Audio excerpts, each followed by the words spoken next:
Good morning from the Protos newsroom. The date today is Thursday, the 26th of November, and you're listening to the Protos Daily. These are the main headlines this morning. Bitcoin miners bag over $353 million in October. VanEck launch a Bitcoin electronically traded node in Europe, and Brian Armstrong voices concerns about self-hosted wallet tracking. At the current time, Bitcoin is trading $17,333 down 10% for the past day, as the market has seen a pullback from its recent run. According to a new report from insight platform Comprar Acciones, Bitcoin miners raked in profits totaling more than $353 million from transaction fees and block rewards in October. During this time, the price of Bitcoin jumped 30% from $10,800 to just over $13,800, which itself resulted in a spike in transaction fees on the network. The report also indicates that over 12%, that's around $43 million, of total monthly profits for miners came from transaction fees alone. If the reported data is to be believed, October 2020 has been one of the best months for miners since 2017. Undoubtedly, the recent spike in Bitcoin's price to over $19,000 will be good news for miners on the network, as it will likely increase their earnings after months of bleeding out.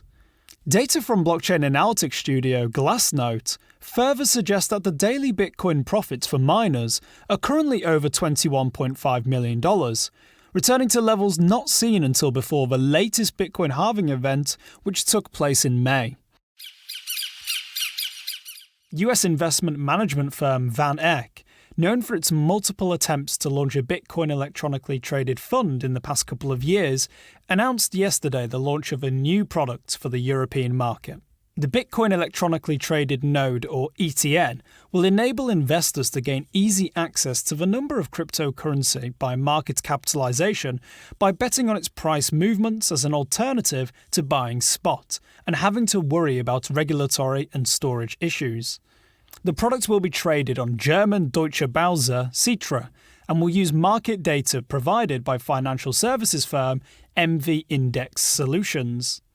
This launch marks further development of the firm's Bitcoin products portfolio after it launched a limited Bitcoin ETF in partnership with another financial services firm, SolidX, last year.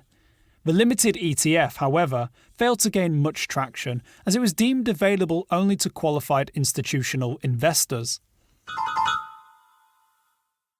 After a slow start that saw just 50,000 Ethereum deposited over the course of a week, Ethereum 2.0's deposit contract is now oversubscribed, with over 725,000 Ethereum locked up in a smart contract. The contract saw a sharp increase in the number of users willing to lock their precious Ether towards the launch of Ethereum 2.0 a couple of days before the deadline, and since meeting the required minimum of around 524,000 Ethereum, the amount has increased by over 32%. As it stands, the total value currently locked in is around $362.5 million after last night's crypto market slide, which saw Ether fall over 15% to the current price of around $500. Coinbase CEO Brian Armstrong took to Twitter yesterday evening to voice his concerns about the Trump administration after it was rumoured that the US Treasury Department is working on a plan to track self-hosted cryptocurrency wallets. The rumours, according to Armstrong, state that the current US Treasury Secretary Steve Mnuchin is rushing out new regulation before the end of his term. The tweet also says that institutions such as CoinDesk would be required to verify the recipient and/or the owner of the self-hosted wallet, collecting identifying information on that party before a withdrawal could be sent to that self-hosted wallet. The wider implications of such a regulation would kill many of the emerging use cases for crypto, according to Armstrong.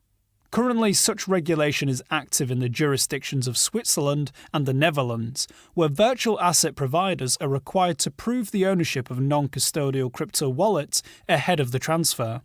Armstrong's concerns have stirred up the pot that is crypto Twitter, with many traders branding them as FUD.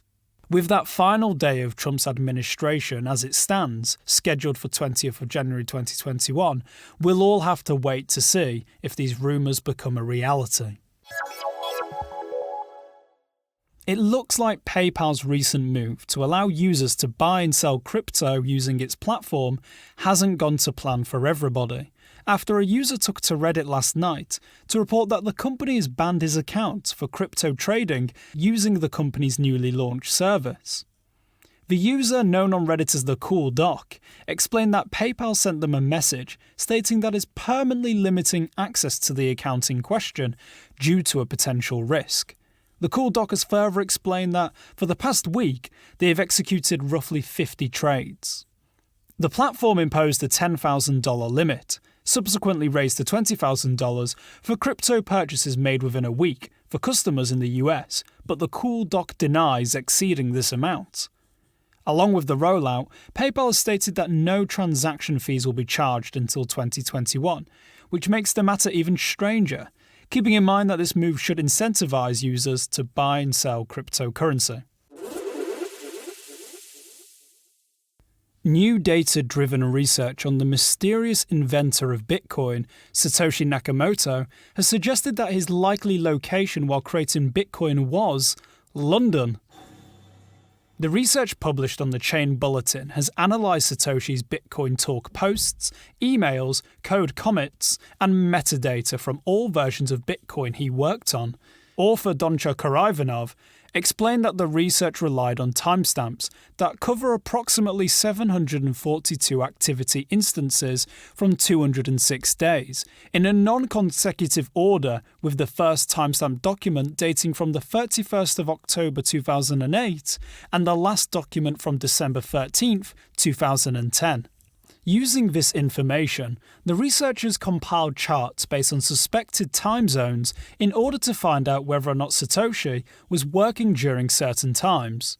This approach helped researchers to identify consistent time zone patterns, during which Satoshi posted over 539 times on the Bitcoin Talk forum.